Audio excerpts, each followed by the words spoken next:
নমস্কার, উত্তরবঙ্গ সংবাদে আপনাদের স্বাগত। আপনারা সবাই জানেন আগামী 12 তারিখ অর্থাৎ 12ই ফেব্রুয়ারি শিলিগুড়ি পুরভোট। রাজ্যের আরও বেশ কয়েকটি পুর নিগমের পাশাপাশি শিলিগুড়ি পুর নিগমেরও নির্বাচন। এই নির্বাচনে এই মুহূর্তে অর্থাৎ আজ নির্বাচনের আগের শেষ রবিবার প্রতিটি রাজনৈতিক দল সিপিএম, কংগ্রেস, তৃণমূল কংগ্রেস, বিজেপি সবাই কিন্তু প্রচারে ব্যস্ত। কিন্তু এই ব্যস্ততার মধ্যেও আজকে আমরা আমন্ত্রণ জানিয়েছি আমাদের স্টুডিওতে ভারতীয় জনতা পার্টির কেন্দ্রীয় কমিটির মুখপাত্র এবং দার্জিলিংয়ের সাংসদ राजू बिस्ट के। अनेक अनेक धन्यवाद राजू जी, आपको बहुत बहुत स्वागत है हमारे स्टूडियो पे। बहुत धन्यवाद। और आपके इस कार्यक्रम के माध्यम से मैं लाखों जनता के साथ जुड़ रहा हूँ और सिलीगुड़ी की और पूरे नॉर्थ बंगाल की जनता जो आपके इस कार्यक्रम को देख रहे हैं, मेरा बहुत बहुत प्रणाम। राजू जी, 12 तारीख चुनाव है, सिलीगुड़ी म्यूनिसिपल कॉरपोरेशन चुनाव है, बहुत लीडर्स है, स्टेट प्रेसिडेंट भी अभी सिलीगुड़ी में है, आप भी सिलीगुड़ी में है अभी। कौन सा इशू लेके आप इस बार चुनाव लड़ रहे हैं? শিলিগুড়ি পুরভোট নিয়ে আপনারা যে লড়াই করছেন, কোন কোন ইস্যুর ওপর আপনারা এই নির্বাচনে প্রতিদ্বন্দ্বিতা করছেন? कौन सा इशू है? देखिए, सिलीगुड़ी की बहुत सारी समस्याएं हैं और सिलीगुड़ी की सबसे बड़ी समस्या जो मुझे लगती है, हमारे नेता रिटायर्ड हो गए हैं फिर भी रिटायरमेंट नहीं ले रहे हैं। सिलीगुड़ी की सबसे बड़ी समस्या है कि आज जिस तरह से टीएमसी की सरकार चल रही है और जिस तरह से सीपीएम की म्यूनिसिपैलिटी और कॉरपोरेशन चली, वो बहुत बड़ी समस्या है। आप देखिए, सिलीगुड़ी हिमालय के गोद में बसा हुआ शहर और हमारे यहाँ यूथ का टैलेंट से लेकर के हमारे पास सब कुछ है, लेकिन उसके बावजूद भी जिस तेज गति के साथ सिलीगुड़ी का विकास होना चाहिए था वो नहीं हुआ। और मुझे बड़ा आश्चर्य और दुख होता है, सीपीएम ने भी राज किया, टीएमसी ने भी राज किया और आज फिर वही मैदान में उतर के बोल रहे हैं हमें वोट दो, हम बोर्ड बनाएंगे, हम ये काम करेंगे। मुझे लगता है ये गलत है, जनता के साथ धोखा है, जनता के साथ एक क्राइम है। सीपीएम ने इतने साल तक कॉरपोरेशन चलाया, इतने सारे उनके काउंसलर हुए, पहले उनको ये बताना चाहिए कि अब तक उन्होंने जनता के लिए और सिलीगुड़ी के लिए क्या किया। टीएमसी की सरकार है और पिछले 8 महीने से टीएमसी भी कॉरपोरेशन में है, इतने सारे उनके कॉरपोरेटर रहे, पहले उनको बताना चाहिए कि जनता के लिए उन्होंने क्या किया। असली बात यह है कि ना तो सीपीएम ना तो टीएमसी दोनों ने सिलीगुड़ी के लिए कुछ काम नहीं किया। मैं आपको विश्वास दिलाता हूं, आप एक बार 5 साल बीजेपी को दे के देखिए, ये जो संकल्प पत्र, ये जो हमारा मैनिफेस्टो, ये सिर्फ मैनिफेस्टो नहीं है, ये हमारा वचन पत्र है और ये हम कॉरपोरेशन बनाए उससे पहले हमने सिद्ध किया है। परसों जिस तरह से नितिन गडकरी जी ने कहा, आज सिलीगुड़ी की सबसे बड़ी जो ट्रैफिक की समस्या रहती है वो बालासन नदी से लेकर के सेवक तक रहती है। 12.5 किलोमीटर की सड़क 980 करोड़ रुपए के पैसे से केंद्र सरकार उसको बनाएगी। ये मैं बार बार कहता था, परसों नितिन गडकरी जी ने भी यही कहा। ऐसे बहुत तमाम इश्यूज हैं, पानी से लेकर के, सीवरेज से लेकर के, ड्रेनेज से लेकर के, जो सिलीगुड़ी की जो भी समस्या है उसको हम ठीक करेंगे, क्योंकि कॉरपोरेशन की पहली प्राथमिकता होती है कि सिलीगुड़ी को साफ रखना। आज सिलीगुड़ी को इन्होंने गंदा किया है, दूषित किया है, उसको साफ रखने का काम भारतीय जनता पार्टी की सरकार करेगी। हम क्लीन, ऑनेस्ट, करप्शन फ्री सरकार देंगे। हमारा एक भी कॉरपोरेटर किसी से 1 रुपया नहीं लेगा। आज यहाँ पे चुनाव के नाम से टीएमसी भी और सीपीएम भी पैसे की उगाही करती है, बिजनेसमैन से पैसे वसूले जाते हैं।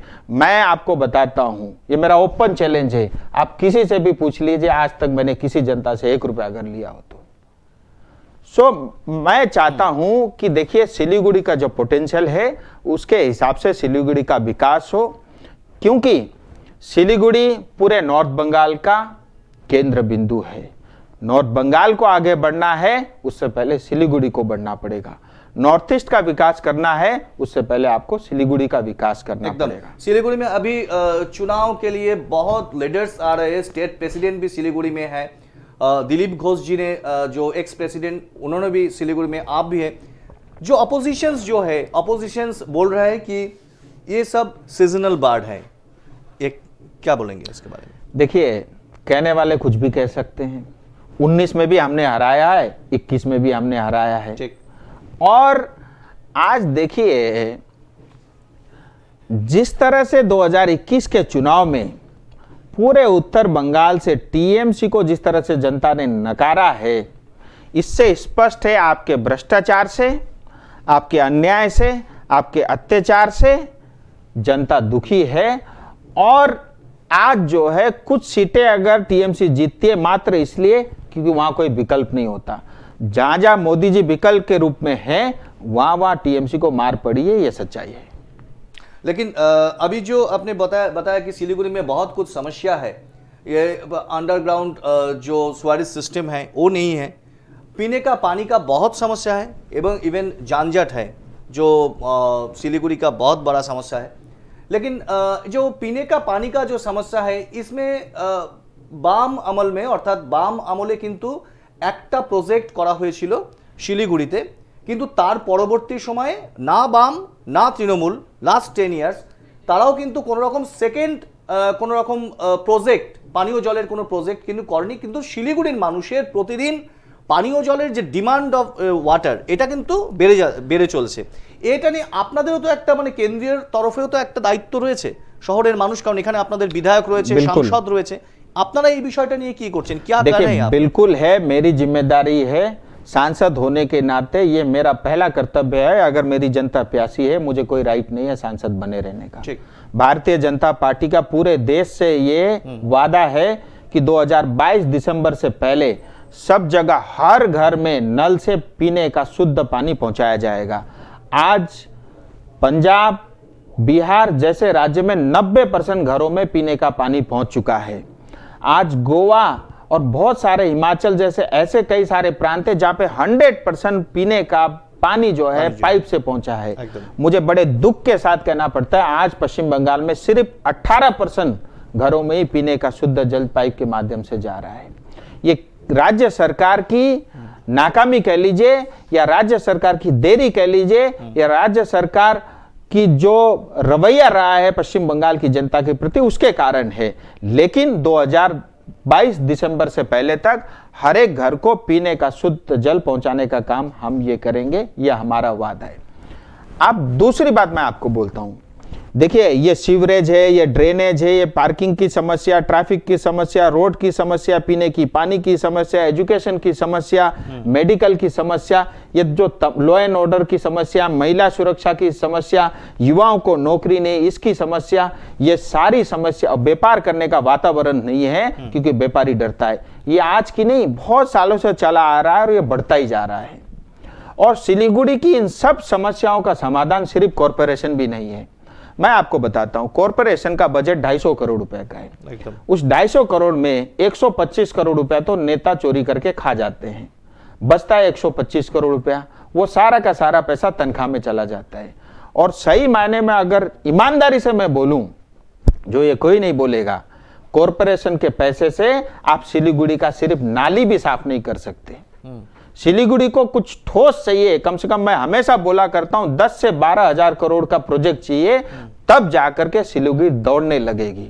फिर जाकर के 10, 12, 15 साल तक हमारे को कोई पैसे की आवश्यकता नहीं पड़ेगी। ये सच्चाई है और मेरे मन में है, मैं ये मानता हूं। अगर आप ईमानदार हो, आपके इरादे नेक है, अगर आप राजनीति में जनता की सेवा करने के लिए हो, अगर आप सिलीगुड़ी की जनता की सेवा करना चाहते हो, पैसे आपके आड़े नहीं आएंगे। कल जो नितिन जी ने जो घोषणाएं की है, आप देखिए, जो बालासन सेवक का ब्रिज है 980 करोड़ रुपए, 1000 करोड़ का बनेगा। कोरोनेशन ब्रिज है 1100 करोड़ का बनेगा। दार्जिलिंग का हाईवे 2300 करोड़ में बनेगा। कालिंगपुंग का हाईवे 2500 करोड़ में बनेगा। NH10 का रिपेयरिंग है वो 500 करोड़ में बनेगा। फुलबारी से लेकर के सिलीगुड़ी में जो सड़क बनेगी वो 600 करोड़ की बनेगी। इतना ही नहीं, गोरखपुर से लेकर के सिलीगुड़ी तक का जो 6 लेन का हाईवे बनेगा 30,000 करोड़ रुपए की रहेगी।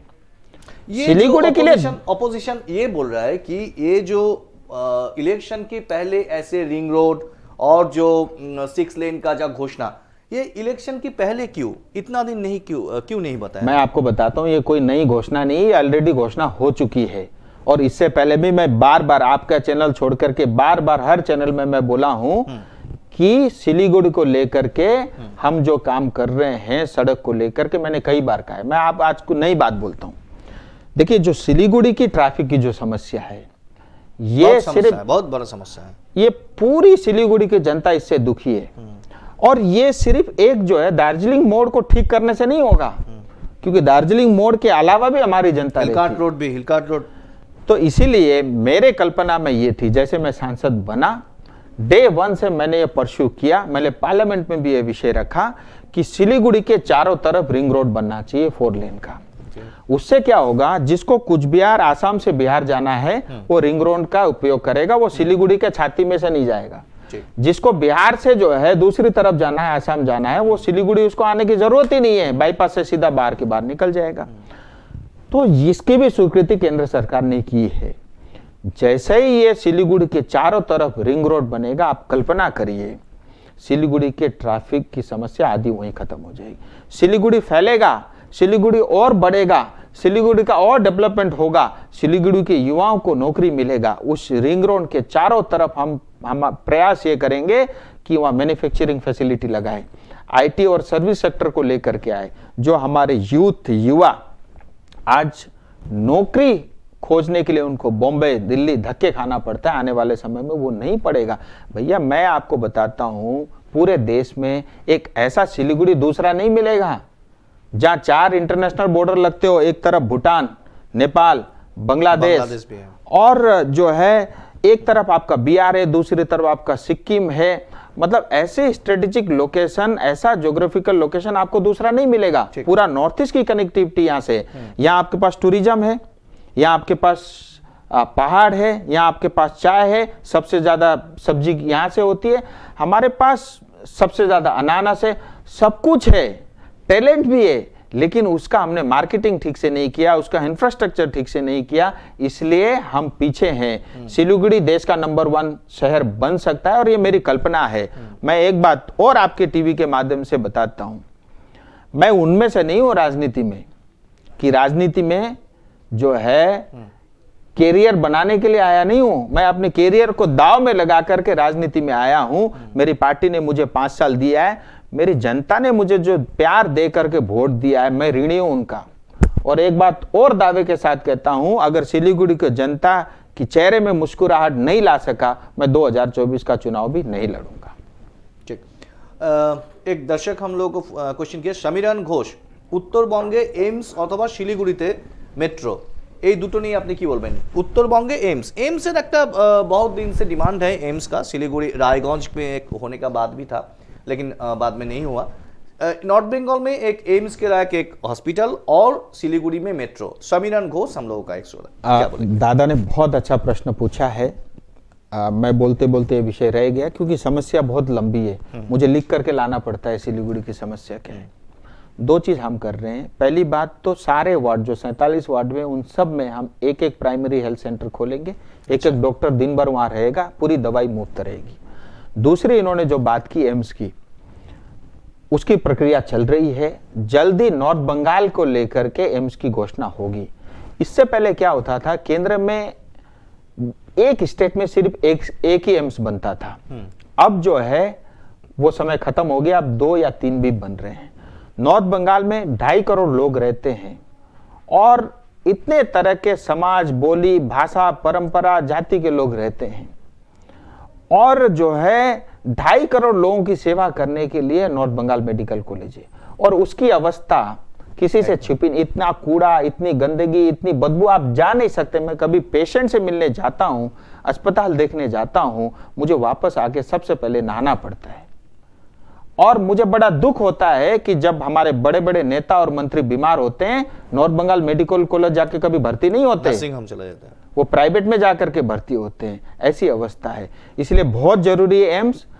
भारत की सरकार, और ये विषय हमने बार बार जो है गृह मंत्री और प्रधानमंत्री से भी रखा है, मैं आपको ये वचन देता हूं, कभी भी जल्द ही जो है नॉर्थ बंगाल में एम्स की घोषणा होगी, और 2.5 करोड़ लोगों की सेवा करने के लिए बहुत बड़ा काम नॉर्थ बंगाल को लेकर के होगा। ठीक, सागर छेत्री ने बताया कि Raju sir, your vision is clear, only you can make Siliguri a corruption free state.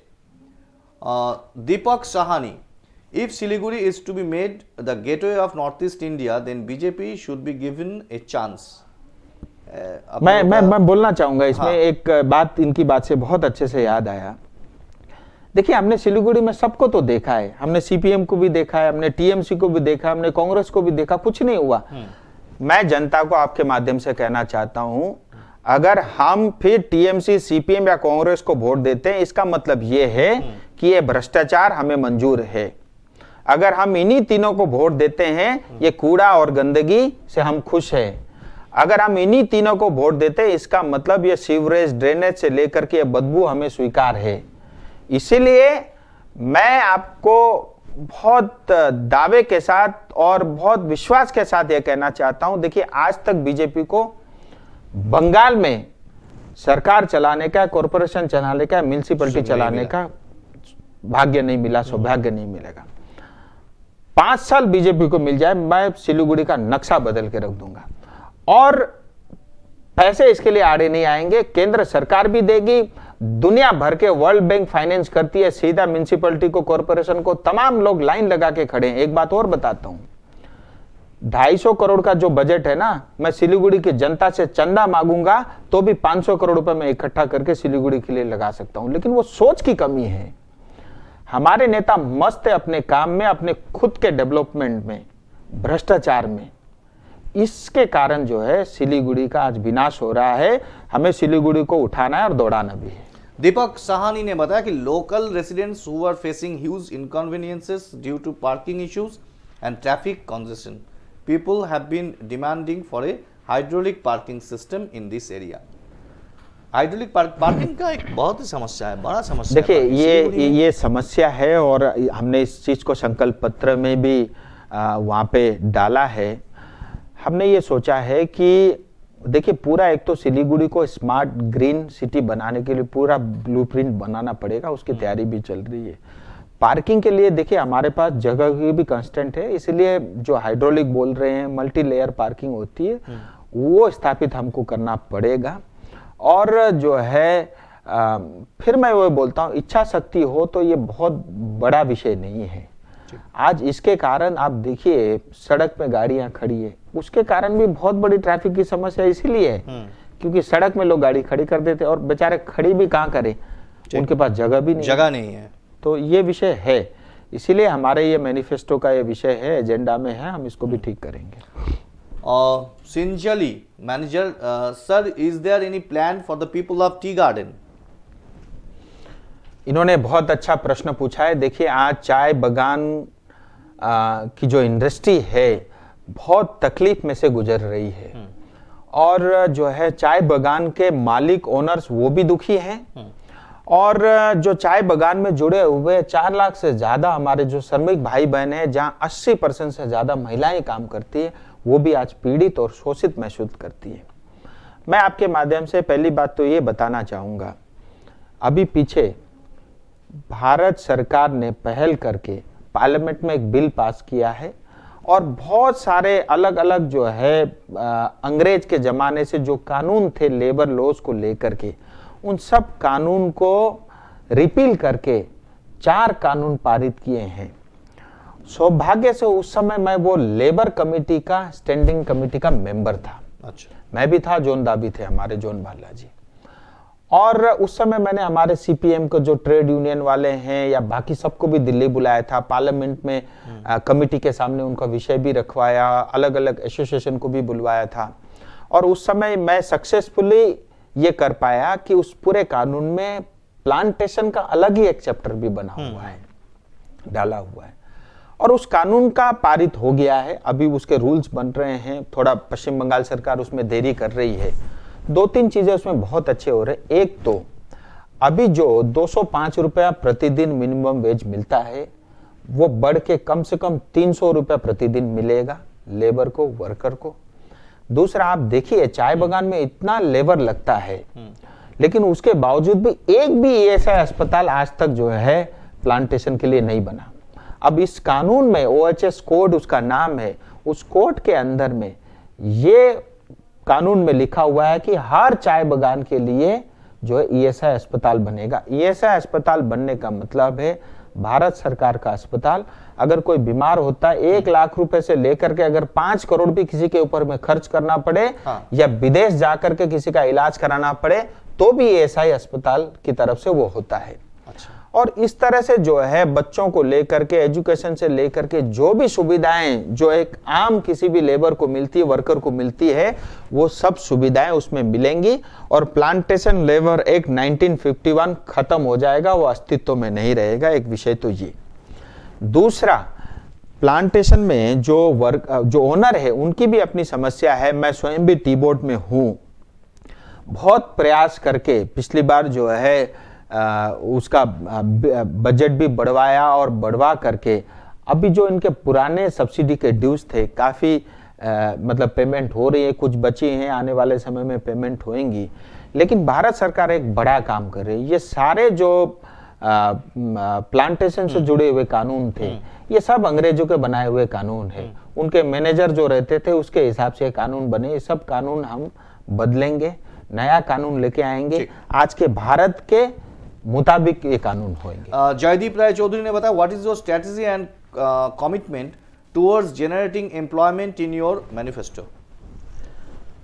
देखिए, युवाओं को लेकर के इन्होंने बात की है, और मैं स्वयं युवा हूं, और जो 135 करोड़ की हमारी आबादी, दुनिया की 1/6 पॉपुलेशन भारत में रहती है, इसीलिए हमारे लिए बहुत जरूरी है कि हम युवाओं को उनके स्किल के हिसाब से उनको काम दें। नहीं तो अगर युवा पीढ़ी गलत दिशा में जाती है तो समाज का नुकसान होता है, देश और राज्य का नुकसान होता है। हमने ये कहा है कि देखिए, जैसा मैंने पहले भी कहा, सिलीगुड़ी में वो तमाम क्षमताएं, वो सब पोटेंशियल है। हम यह मैन्युफैक्चरिंग हब बना सकते हैं।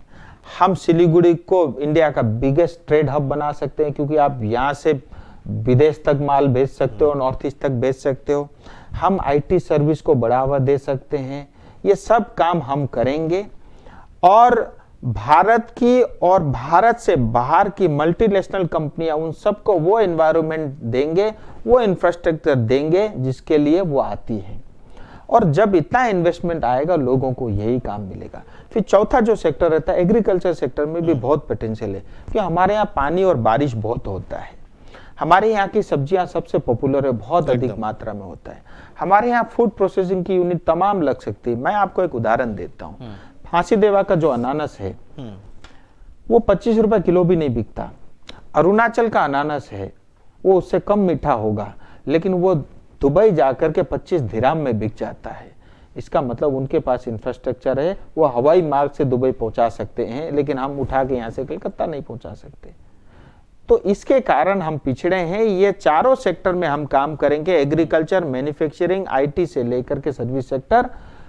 और जो है हम इतना इन्वेस्टमेंट सिलीगुड़ी में लाएंगे, सिलीगुड़ी के यूथ भाई और बहन, इनको नौकरी ढूंढने के लिए बाहर जाना नहीं पड़ेगा, ये मेरा वादा है। और बाहर से लोग सिलीगुड़ी की तरफ आएंगे नौकरी करने, आने वाले दिन में ऐसी स्थिति आएगी। थोड़ा आपका जो संगठन है दार्जिलिंग जिले में, जो বিধানসভা ভোটের পর আপনার এই দার্জিলিং জেলা নেতৃত্ব বা দার্জিলিং ডিস্ট্রিক্টের যে লিডার্স আছে তাদের কিন্তু সেইভাবে ময়দানে দেখা যায়নি। মানে কোথায় কোনো প্রবলেম, कोई प्रॉब्लम हुआ था? प्रेसिडेंट नहीं था, जनरल सेक्रेटरी नहीं था, वाइस प्रेसिडेंट लोग नहीं था, सब विधानसभा वोट के बाद। देखिए, एक बात तो विधानसभा चुनाव होने के तुरंत बाद जिस तरह का पोस्ट पोल वायलेंस हुआ पूरे पश्चिम बंगाल में, सिलीगुड़ी भी उससे अछूता नहीं रहा। आज मैं 44 नंबर में उन कार्यकर्ताओं के घर जाकर के आया हूं, तो एक भय का वातावरण था, तो स्वाभाविक रूप से कुछ लोग नहीं निकले होंगे। लेकिन देखिए, उसके बावजूद भी हमारी पार्टी इतनी बड़ी पार्टी है, और हमारे पार्टी में या पैसा नहीं मिलता या नौकरी नहीं मिलती, या तो पार्टी में समय भी देना पड़ता है, काम भी करना पड़ता है, पुलिस और टीएमसी का डंडा भी खाना पड़ता है, और ऊपर से जेब से उठा करके चंदा भी देना पड़ता है। क्योंकि हमारी पार्टी में एक ही सिद्धांत है, भैया तुम बीजेपी के लिए नहीं, तुम देश के लिए कुछ करने के लिए आए हो, नेशन फर्स्ट। और जो है इस वजह से हमारे कार्यकर्ता या हमारे जो पार्टी वर्कर है वो कमिटेड है हमारे आइडियोलॉजी के साथ। और जो भारतीय जनता पार्टी का होता है वो जिंदगी में कभी किसी दूसरे पार्टी का हो ही नहीं सकता। लेकिन टीएमसी के अन्याय अत्याचार के कारण कुछ लोग घर बैठ जाते हैं, किसी का व्यापार है इसीलिए उनको छुप के बैठना पड़ता है। आप आज भी देखिए, कोई एक टीएमसी रैली कराए, ज्यादा भीड़ आपको दिखेगी, लेकिन वोट उसको नहीं मिलता, वोट बीजेपी में, क्योंकि ये जनता भी जानती है। आप देखिए, इतने साल सीपीएम ने करीब 35 साल राज किया। मैं आपको एक आंकड़ा बताता हूं, आप उससे कल्पना करिए कैसी दुर्दशा है आज पश्चिम बंगाल की। सीपीएम ने 35 साल राज किया, 1,90,00,000 का एक कर्जा जो है पश्चिम बंगाल के ऊपर में था, और 2 लाख करोड़ से कम का जो पश्चिम बंगाल का कर्जा था, आज 11 साल टीएमसी के राज के बाद आज उस कर्जा बढ़कर के 6 लाख करोड़ हो गया है।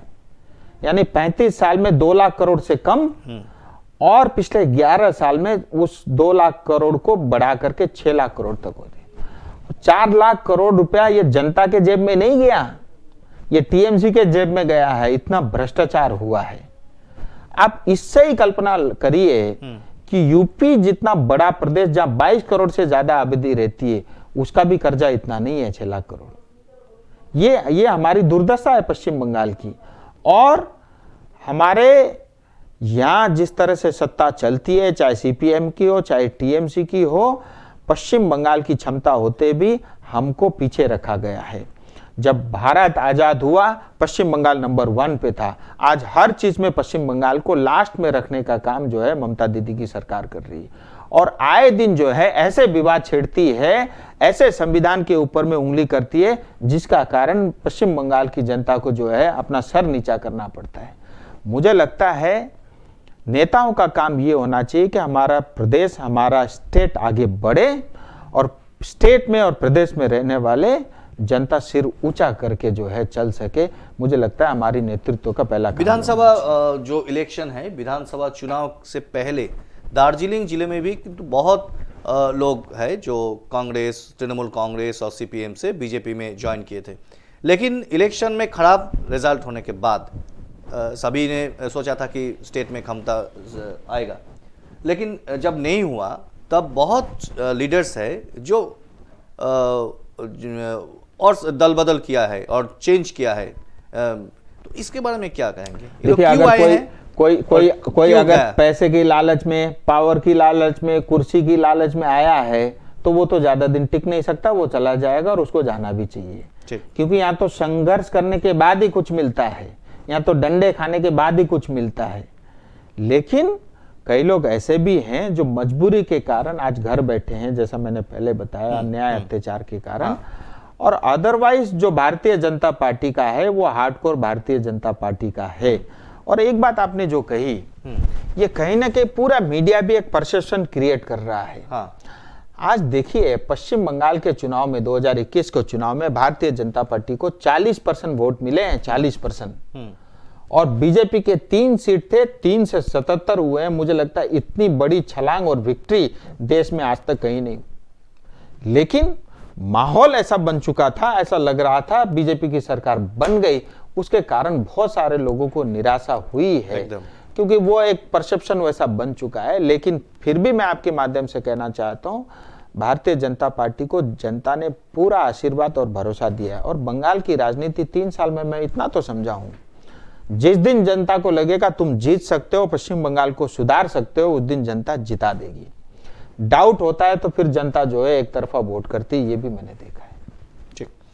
अखिल विश्वास ने बताया, Mahananda river drive can solve big problems such as traffic problems, tourism and health others.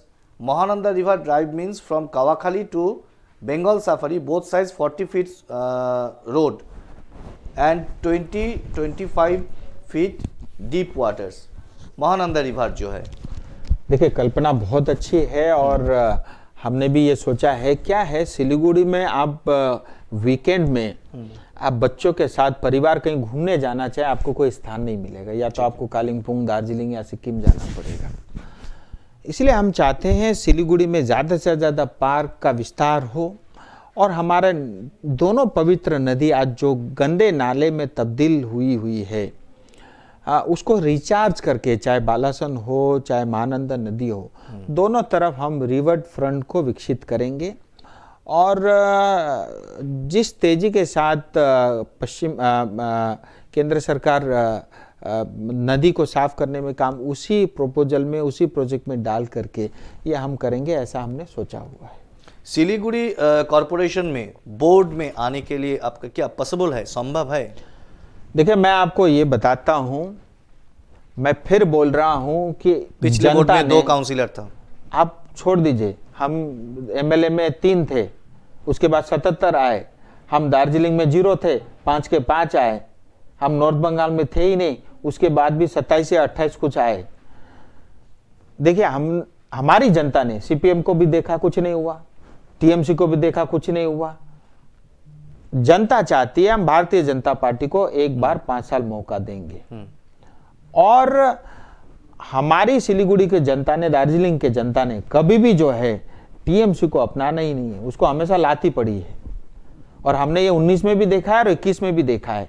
और आप देखिए, मैं सब कुछ छोड़ के इसीलिए लगा हूं कि किसी भी तरह बोर्ड बनाना है, और जो हमारे अधूरे सपने हैं और जो हमने सिलीगुड़ी की कल्पना की है, या सिलीगुड़ी की जनता जिसके लिए योग्य है, उनको यो स्थान मिलना चाहिए, सिलीगुड़ी को सम्मान मिलना चाहिए। ये सिलीगुड़ी का सम्मान की लड़ाई है और हम छोड़ेंगे नहीं, बोर्ड बना के ही रहेंगे। आप देखिए, जहां तक है कि ये टीएमसी का हुआ बना रखा है, मैं आज भी बताता हूं, उससे ज्यादा मजबूत कांग्रेस और सीपीएम का गठबंधन है। और टीएमसी का 110% आप लिख के रखिए, वो तीसरे नंबर पे आएंगे। और इसके बड़े बड़े नेता अपने ही लोगों को हराने में लगे हुए हैं। मुझे कुछ करने की जरूरत ही नहीं है, या हमारी पार्टी को कुछ करने की जरूरत ही नहीं है, ये खुद ही अपने लोगों को हरा रहे हैं। और इससे भी भारतीय जनता पार्टी को फायदा होगा। বিরোধী বলছে যে অশোক ভট্টাচার্য এবং আপনার মধ্যে একটা মিল রয়েছে, আপনারা দুজনেই চিঠি লেখেন কিন্তু বাস্তবায়ন হয় না, অর্থাৎ কোনো प्रॉब्लम सॉल्व হয় না। अशोक भट्टाचार्य और आप दोनों ही चिट्ठी लिखते हैं हायर अथॉरिटीज को, लेकिन काम नहीं होता है। मैं ये बोला, लेबर बिल पास हो गया, ये काम नहीं हुआ क्या? 980 करोड़ का बालासन से लेकर के सेवक तक रोड बन रहा है, ये काम नहीं हुआ क्या? मुझे आप बता दिए, गौतम दा का नाम लीजिए ना, पुलिस टावर बनाया ना, कहाँ पे? दार्जिलिंग मोड़ वाले पास में।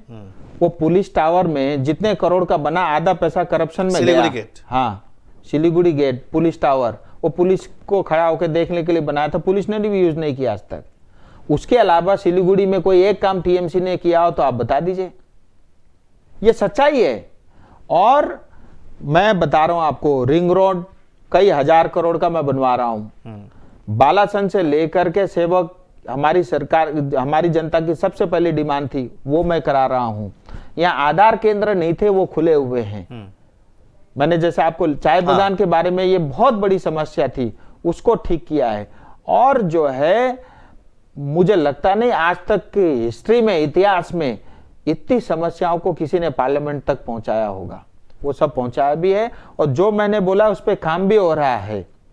लेकिन ऐसे बहुत सारे काम हुए जिसको स्वीकृति मिले, मैं आपको अब बताता हूं, जिसमें केंद्र सरकार सहयोग नहीं करती। सिलीगुड़ी में एक शेड्यूल्ड कास्ट के लिए हॉस्टल अप्रूव हुआ है। वो अप्रूव होने के बाद जाकर के जो है टीएमसी लेकर के बैठ गई, कुछ नहीं कर रही है। हमने दार्जिलिंग और कालिम्पोंग हिल्स के दोनों को, वहां के अस्पताल को मेडिकल कॉलेज बनाने की स्वीकृति है, लेकिन उस पर कोई काम नहीं कर रही है। दार्जिलिंग में जो है एक ट्राइबल बच्चों के लिए कालिम्पोंग में एकलव्य स्कूल हॉस्टल अप्रूव हुआ है, उस पे काम कुछ नहीं हुआ है। दार्जिलिंग के लिए सैनिक स्कूल अप्रूव हुई है, उसके लिए कोई काम नहीं हुआ है। यानी भारत सरकार अप्रूव करने के बावजूद भी आज जो है पश्चिम बंगाल सरकार नहीं करती, ये वास्तविकता है। और जो Covid situation case time, Covid সময়কালে উত্তরবঙ্গের স্বাস্থ্য পরিকাঠামো নিয়ে আপনি বেশ কয়েকবার কিন্তু অভিযোগ করেছেন যে এখানকার হেলথ ইনফ্রাস্ট্রাকচার ঠিক নেই হ্যাঁ। আপনি এমপি হিসেবে অর্থাৎ সাংসদ হিসেবে আপনি কি করেছেন, মানে এই হেলথ ইনফ্রাস্ট্রাকচার डेवलपमेंट के लिए आपने क्या किया है?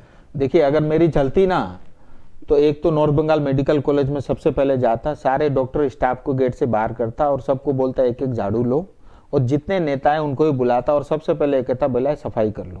सफाई करते हैं, हमारी 80% बीमारी वैसे ही ठीक हो जाती है। हमको ये मानना पड़ेगा, पश्चिम बंगाल में टीएमसी की सरकार है, और मुझे पता नहीं, या तो ममता दीदी तक ये बातें नहीं पहुंचती या उनकी भी इच्छा नहीं है, वो स्वयं भी हेल्थ मिनिस्टर है। लेकिन 2.5 करोड़ नॉर्थ बंगाल में रहने वाले जनता के हिसाब से जो काम होने चाहिए थे वो नहीं हुए। मैं अपनी तरफ से जो प्रयास कर सकता हूं, मैंने बोला केंद्र सरकार से नॉर्थ बंगाल में एम्स बनाएंगे, उसकी घोषणा हो जाएगी। दार्जिलिंग, कालिंपोंग और जलपाईगुड़ी के तीनों अस्पताल मेडिकल कॉलेज में कन्वर्ट होने की स्वीकृति मिल चुकी है।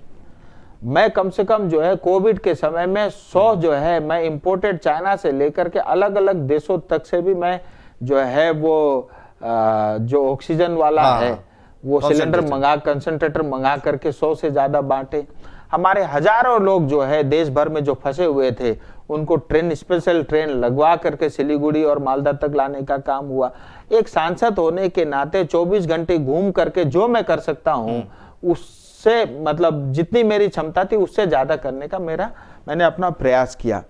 लेकिन जो सबसे बड़ी जिम्मेदारी है प्रशासन की, यहाँ की सरकार की, वो हाथ बंद करके बैठी थी। और आज भी आप देखिए वो हाथ बंद करके बैठी हुई, इतना कोरोना का वैक्सीन लग रहा है।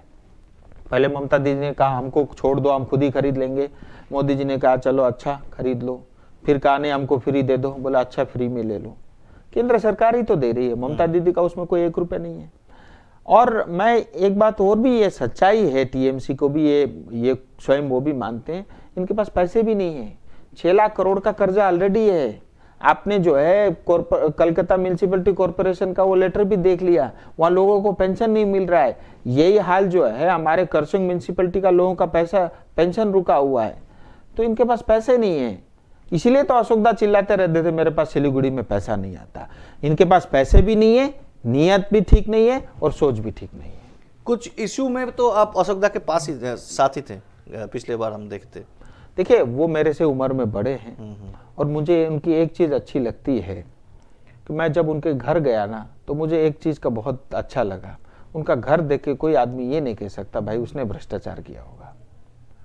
और जिस व्यक्ति ने इतने साल तक राजनीति किया होगा कुछ तो होगा। तो जो अच्छा है मैं ले लेता हूँ, ठीक है। ज्यादा गौतम दास से मिलने का अवसर मिला नहीं, लेकिन अशोक दास से जितनी बार भी मिला कुछ ना कुछ मुझे सीखने को मिला। उम्र में बड़े हैं, पैर भी छू लेता हूँ, 2-4 चीज नई बात सीखने को मिल जाता है, मैं उसको ग्रहण कर लेता हूँ। तो मेरा कोई नुकसान तो हुआ ही नहीं। ठीक। दार्जिलिंग जो म्यूनिसिपल इलेक्शन है वहां पर क्या आप लोग जोट कर रहे हैं या अकेले ही लड़ रहे हैं? देखिए दार्जिलिंग पहाड़ गोरखाओं के थोड़े अलग इशू, अलग मुद्दे हैं। हाँ। और हर चीज का ट्रीटमेंट एक जैसा नहीं हो सकता। आज गोरखाओं की जो इश्यूज, जो समस्याएं थी, किसी तरह बहुत सारे लोगों को एक मंच में ला करके उनकी वार्ता शुरू हुई है और गृह मंत्री के साथ एक वार्ता भी हो रही है और आने वाले समय में वो वार्ता और चलती रहेगी। जहां तक पहाड़ का विषय है, पहाड़ को आज शमशान घाट बनाने का काम ममता दीदी ने किया है, इसमें कोई दो राय नहीं। दार्जिलिंग म्यूनिसिपैलिटी भारत की मद्रास के बाद दूसरी सबसे पुरानी हेरिटेज जो है म्यूनिसिपैलिटी है, लेकिन उसकी दशा हम सब जानते हैं अच्छे से। पहाड़ का जब भी विषय आता है मेरी पहली प्राथमिकता ये रहती है, या हमारी पार्टी की पहली प्राथमिकता ये है कि गोरखाओं के आपस में जो प्यार और एक जो ट्रस्ट बना हुआ है वो कायम रहे, सारे अलायंस पार्टी इंटेक्ट रहे। फिर उसके बाद हम चुनाव की बात करेंगे। अभी सबसे बात चल रही है संविधान के अंतर्गत ये चुनाव आता है। जीटीए आता तो हम नहीं लड़ते, मैं पहले ही क्लियर कर चुका हूं, क्योंकि जीटीए को मैं धिक्कारता हूं, लात मारता हूं, उसको मैं मानता ही नहीं। वो एक झुंझुना है। ममता दीदी ने हमारे कुछ बिकाऊ गोरखा नेताओं को सीधा करने के लिए वो एक जीटीए का झुंझुना पकड़ा रखा है, अदरवाइज उसके अलावा कुछ है भी नहीं। लेकिन ये संविधान के, भारत के संविधान के अंतर्गत आने वाला चुनाव है, चुनाव लड़ेंगे। सबसे बात चल रही है और हमारी कोशिश यही रहेगी कि हम सबके साथ मिलके लड़ेंगे और हमारी कोशिश ये भी रहेगी कि वहाँ पे अलायंस पार्टी की म्यूनिसिपैलिटी दार्जिलिंग में बने। अच्छा, শিলিগুড়ি में जो अगर आप लोग ভোট करें तो শিলিগুড়ি নিয়ে কোনো পরিকল্পনা কি আপনাদের রয়েছে, মানে কিভাবে শহরকে আরো উন্নত করা যায় এবং মেট্রো রেল বা অন্য কিছু আর কি, এই কি ধরনের প্ল্যানিং क्या है आप लोगों का? देखिए मैं बड़े विस्तार से बोलता हूँ। एक तो सिलीगुड़ी को क्षमता बहुत है, पोटेंशियल बहुत है। World class green CNG city बनाएंगे, स्मार्ट भी होगा लेकिन पोल्यूशन फ्री भी होगा। ये दोनों चीज हमने सोचा है। दूसरा मैंने कहा क्लीन, साफ सुथरा, ऑनेस्ट, सिंसियर, करप्शन फ्री सरकार देंगे, जो हमारी बहुत बड़ी समस्या है सिलीगुड़ी की। लॉ एंड ऑर्डर की सिचुएशन को इम्प्रूव करेंगे और यहाँ की जो रोड और हाईवे की जो समस्या है, जितना भी मैंने बताया, बालासन से लेकर के रिंग रोड, पार्किंग से लेकर के ट्रैफिक की समस्या, उसको ठीक करने का काम करेंगे। सफाई, झाड़ू लगाने का काम करेंगे, क्योंकि अगर 5 साल में हमारे कॉरपोरेटर सिर्फ झाड़ू लगा के सिलीगुड़ी को साफ कर देना तो मैं मान जाऊंगा बहुत बड़ा काम हो गया। बहुत गंदा है सिलीगुड़ी, बहुत गंदगी कर रखी है, जगह जगह कूड़ा फैला रखा है, उसको सफाई करने का काम करेंगे। सीवरेज से लेकर के ड्रेनेज के सिस्टम को हम बनाएंगे नए सिरे से। पीने की पानी की बहुत बड़ी समस्या है, उसको हम ठीक करेंगे। सॉलिड वेस्ट मैनेजमेंट को इम्प्रूव करना है, अभी है ही नहीं। सिलीगुड़ी में पब्लिक ट्रांसपोर्ट को बढ़ावा देंगे। एम्स की बात मैंने की, प्राइमरी हेल्थ सेंटर की मैंने बात की, पार्क और रिवर फ्रंट की मैंने आपसे बात की। सिलीगुड़ी को हम पूरा मैन्युफैक्चरिंग और ट्रेड हब के रूप में विकसित करेंगे। टूरिज्म को प्रमोट करेंगे। आज जो सिलीगुड़ी में टूरिस्ट आता है, एक ट्रांजिट की तरह यूज करके निकल जाता है। हम चाहेंगे कि सिलीगुड़ी में लोग आए, अच्छे होटल बन रहे हैं, ठहरे और सिलीगुड़ी के ऊपर में भी पैसा खर्च करें और हमको भी टैक्स मिले। और जो है यहाँ की यूथ डेवलपमेंट से लेकर के स्पोर्ट्स लेकर के ये सब काम करेंगे। और सबसे बड़ा काम ये होगा, सिलीगुड़ी की सरकार, सिलीगुड़ी की कॉरपोरेशन की सरकार, ये जनता का कॉरपोरेशन होगा और जनता को कॉरपोरेशन में काम के लिए लाइन नहीं लगाना पड़ेगा। डिजिटल इंडिया और आज के जमाने की तकनीक यूज करेंगे और घर बैठे बैठे 80% से ज्यादा सुविधा हम घर पे ही। শিলিগুড়িতে পুরো ভোটে আপনারা লড়াই করছেন এবং আপনাদের যে দর্শক বন্ধুদের প্রশ্ন ছিল যে আপনাদের মুখকে কাকে সামনে রেখে আপনারা লড়াই করছেন, ভোটে লড়ছেন। देखिए, एक बात मैं आपको बता दूं, हमारे यहाँ लीडर्स की कोई कमी नहीं है और हमारे यहाँ लीडर्स नेतृत्व जो है वो नेचुरली ग्रो करते हैं। और बहुत सारे ऐसे नेता हैं जो ऑनेस्ट है, सिंसियर है, जिनको पॉलिटिक्स का अच्छा खासा नॉलेज है, तजुर्बा है, एक्सपीरियंस है। और इस बार के कॉरपोरेशन में आपने देखा होगा, हमने महिलाओं को प्राथमिकता दी है, यूथ को दिया, एक्सपीरियंस को, सो मिक्स ऑफ ऑल किया है, जिससे एक मैच्योरिटी भी रहे, एक युवा जोश भी रहे और हर एक समाज और हर एक वर्ग के प्रतिनिधि भी वहाँ पे रहे। ये सब हमने कल्पना करके 47 टिकट दी है और बोर्ड बनने के बाद सारे लोग मिल करके हम ऐसा चेहरा चुनेंगे जो सिलीगुड़ी की जनता जिस चेहरे के ऊपर में ट्रस्ट करती हो, जिनको ये विश्वास हो कि ये बंदा ठीक है, ये लड़का या ये बहन ठीक है और ये ईमानदारी से सिलीगुड़ी की सेवा करेगा, वो हम कैंडिडेट चुनेंगे। অনেক অনেক ধন্যবাদ আপনাকে। রাজু বিস্ট আমাদের দার্জিলিংয়ের সাংসদ এবং ভারতীয় জনতা পার্টির কেন্দ্রীয় কমিটির মুখপাত্র, তিনি এতক্ষণ আমাদের সঙ্গে স্টুডিওতে ছিলেন। আমাদের প্রচুর দর্শক বন্ধু প্রশ্ন করেছেন এবং বেশ কিছু প্রশ্নের উত্তর কিন্তু সাংসদ আমাদের দিয়েছেন আপনাদেরকে। অনেক অনেক ধন্যবাদ রাজুজি আপনাকে আমাদের স্টুডিওতে আসার জন্য। আপনার এই সময় প্যাকড শিডিউল এবং প্রচুর প্রচারে আপনাকে অংশ নিতে হচ্ছে বিভিন্ন ওয়ার্ডে। আপনি কতদিন থাকছেন এখানে, মানে ইলেকশন? देखिए, मैं पूरे चुनाव तक हूं और अंत में आपके माध्यम से मैं जनता से यही निवेदन करता हूं, बहुत ईमानदारी से, सरलता से हमने सबको परखा है, सबको देखा। एक बार भारतीय जनता पार्टी को देखिए, आपको हम निराश नहीं करेंगे, इतना मैं वादा आपसे करता हूं। অনেক অনেক ধন্যবাদ আপনাকে রাজু বিস্ট, আমাদের দার্জিলিংয়ের সাংসদ এবং বিজেপির কেন্দ্রীয় কমিটির মুখপাত্র। আজকের মতন আমরা অনুষ্ঠান এখানেই শেষ করছি। নমস্কার।